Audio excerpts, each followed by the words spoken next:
I've got my next guest up. Tripped is the new book from Norman Ohler. You may remember Norman. I've interviewed him twice before. Once about the infiltrators, a book about the German resistance in Berlin, and also about Blitz, his brilliant book on drugs and Hitler. This one is different. It is about Berlin 1945 and the fall of the Third Reich and drug use. I'd like to say that joining me live on the line from, I presume he's in Berlin, Norman Ohler himself. Norman, good morning to you. Good morning. How are you? I'm very, very well. Good to speak. Whereabouts are you in Berlin this morning? Where do we find you?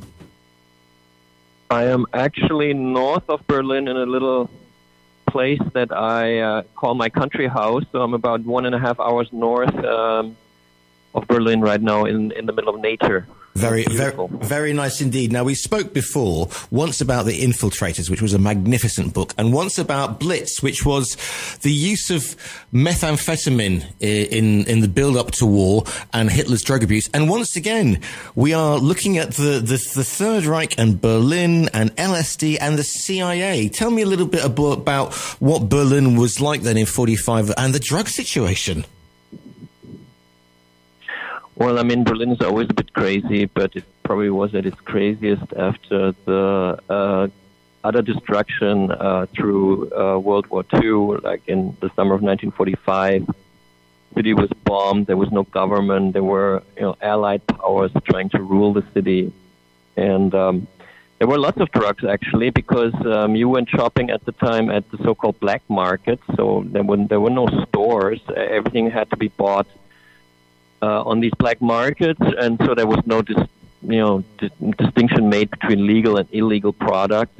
Anything you could get your hands on there was fine, and also lots of drugs were being hustled. Because Germans had drugs, because the German army, which had been defeated, still had the drug stashes, so they were still around, and the Germans needed food, and the food was being brought, for example, by the Americans, so Americans could bring like a Snickers bar and get cocaine for it. So I mean, it was a crazy scene, and into that scene came, of course, the American narcotics agent who tried to regulate it all, and that's in a way the beginning of the global drug prohibition. So when we spoke before, we talked about the methamphetamine, which was being, was it Pertivin? Was it?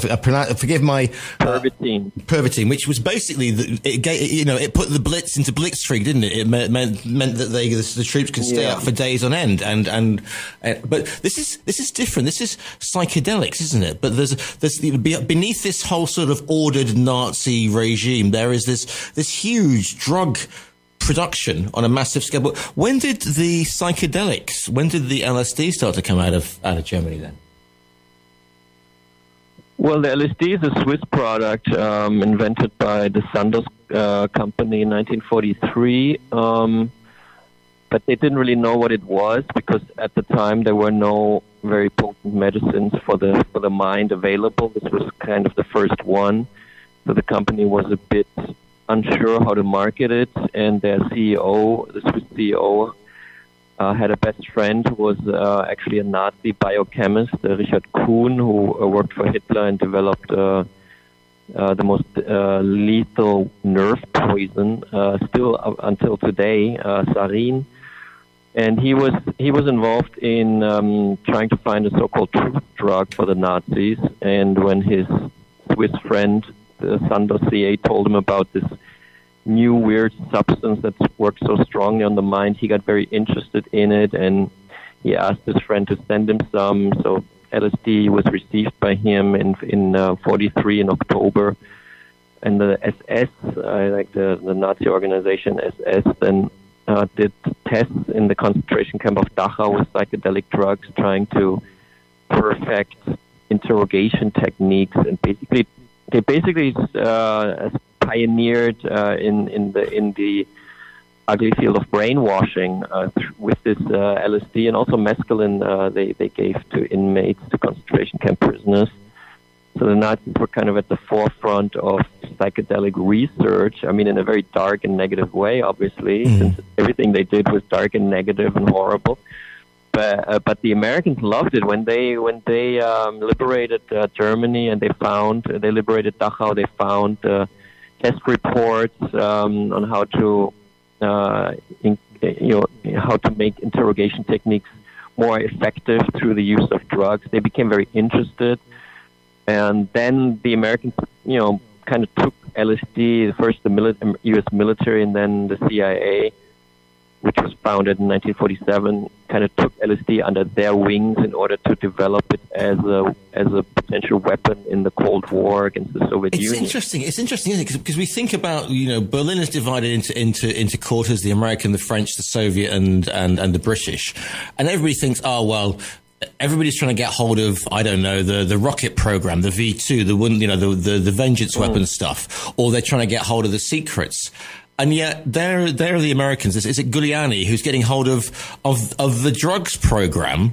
Because there's so many things. Because Germany has a science program in the run up to the war. I mean, scientists in Germany are kind of like rock stars are today in Nazi Germany. Yeah, that's right. I mean, the Americans knew that the Germans were good scientists, which they were, but they didn't know exactly what they were working on, because it was all, within the dictatorship of under Hitler. So the American military created a special unit called ALSOS, and ALSOS was a secret military unit that was attached to a regular unit.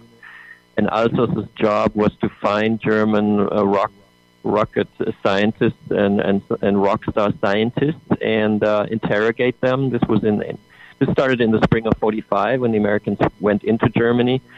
And number one priority was the nuclear program, because the Americans still did not have their own nuclear weapons. It took a couple of months longer. And they thought maybe the Germans are close to having one, which was actually not true, but the Germans did do nuclear research. So number one priority was to interrogate nuclear scientists, German nuclear scientists, but also they were interested in other, crazy stuff that the Nazis were looking into.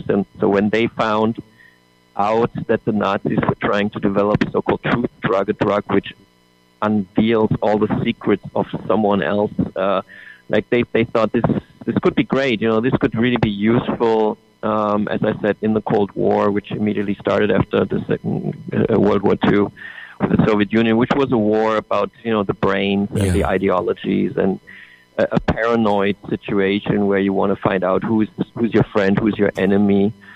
That's why Americans became very interested in LSD as a potential weapon. And this actually made it impossible for LSD to go its natural course and become a medicine that is available through your doctor or your therapist, and that you can buy in the pharmacy, because LSD obviously has a lot of medicinal properties that are very beneficial to mankind, whereas as a weapon it doesn't really work.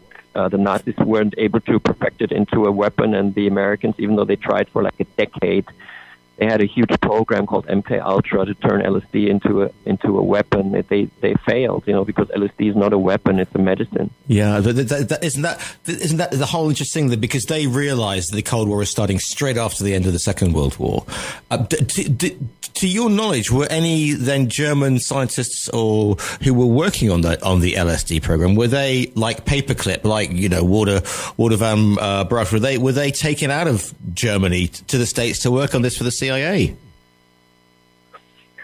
Well, they discussed this with Kuhn, who had been the friend of the Sandoz CEO. So the Kuhn was like the number one LSD specialist in Nazi Germany.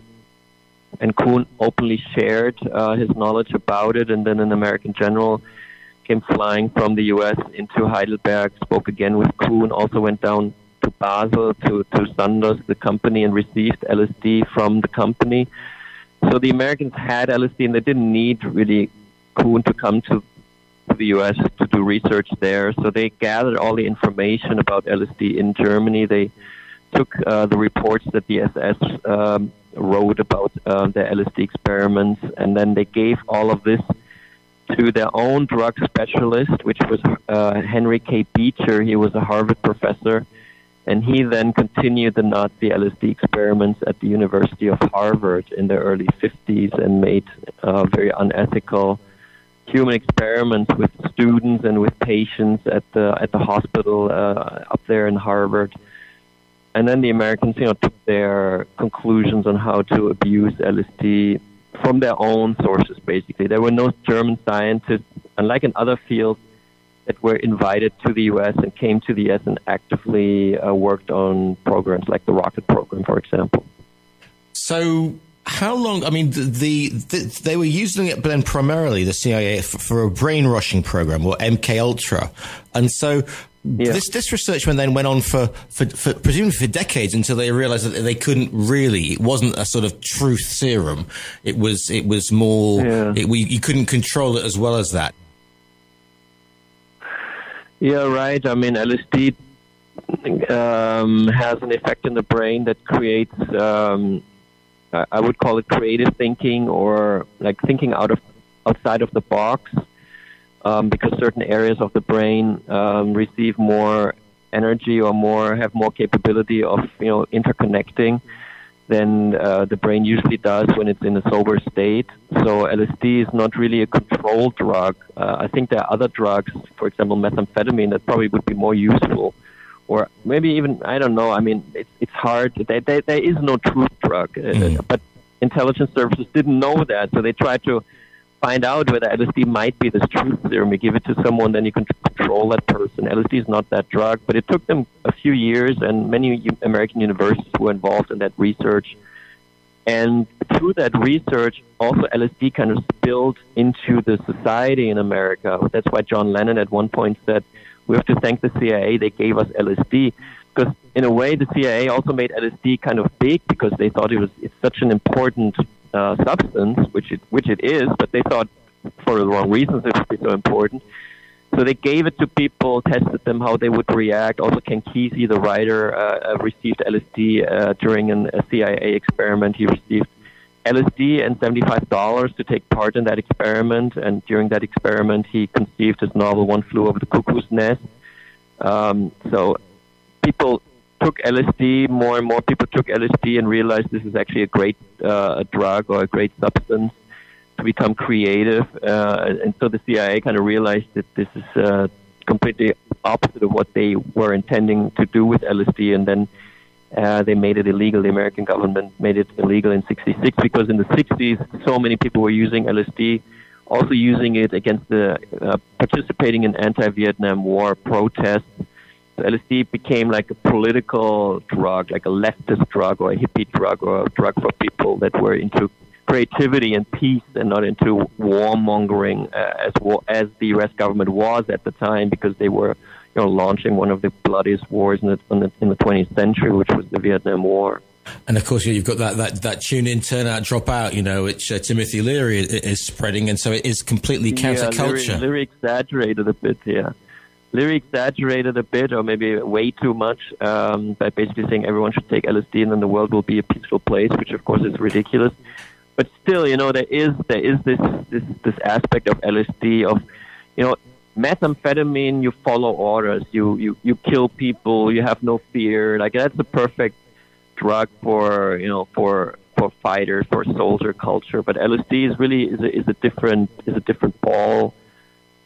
ballpark altogether. So it cannot be utilized by a government for the government's purposes. So it doesn't really help the government, except if the government would think that if the government wants like free and independent thinking people, but usually governments don't want that. So also the American government didn't want that and made it illegal. Where did you get the research from this? Because again, I was blown away by Blitz. It would completely open my eyes to a rabbit hole that I've gone down since then about mini submarines and blitzkrieg, etc. And Hitler's doctor during the final days injecting him with whatever he can find, and Goering's drug abuse. Goering's drug abuse. So where did you find the information on this? Was it hard to find? It was kind of hard to find because the answer to a lot of answers lie in the company archives of Novartis, which is one of the biggest pharmaceutical companies, which swallowed Sandoz in the 90s, and Sandoz had been the inventor of LSD, so all the LSD papers and the decisions the company made in this archive, and it's not a public archive, it's a company archive, so you kind of have to find your way in there and convince the archivist to give you also the stuff that no one should see, which I did through a trick. But you have to read the book to find out what trick I did. Okay, it was kind of funny. Well, I mean, actually, basically, I gave the archivist LSD, but it wasn't done in a very funny way. Right. And he had never seen LSD, even though his company had produced it at one point, and so he thought it was quite funny. And then he showed me more and more papers, and then I found the stuff that the CEO had actually collaborated with the Nazis and had given the Nazis LSD, and that's why LSD got such a bad name, or had a very bad start. If you start up as a potential truth drug for the Nazis, then you become a potential truth drug for the CIA. It's kind of a rough, course you're taking if you're a medicine trying to help people.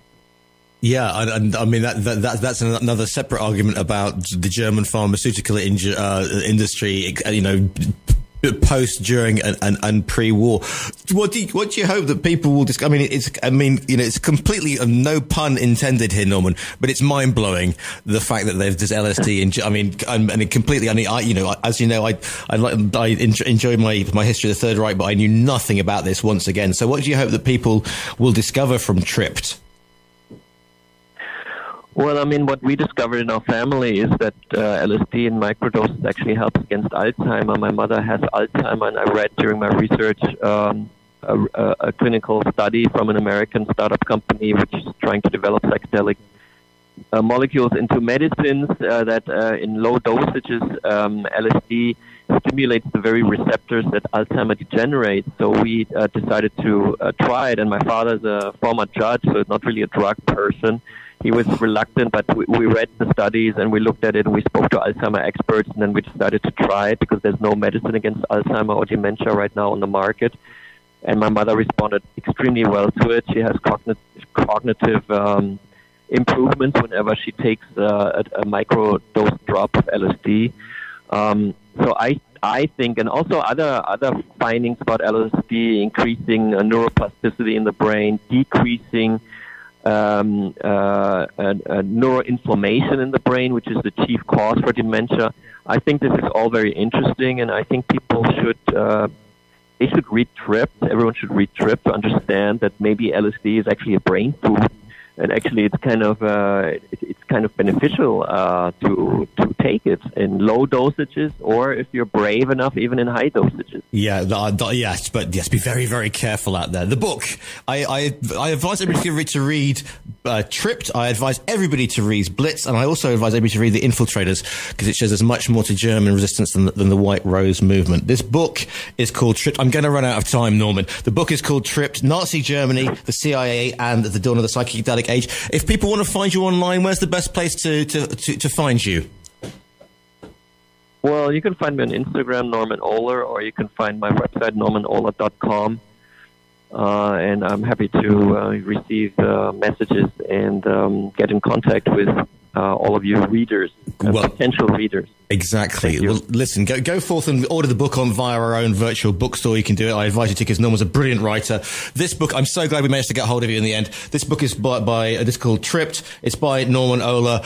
Norman, thank you so much for your time today. Welcome. Thank you.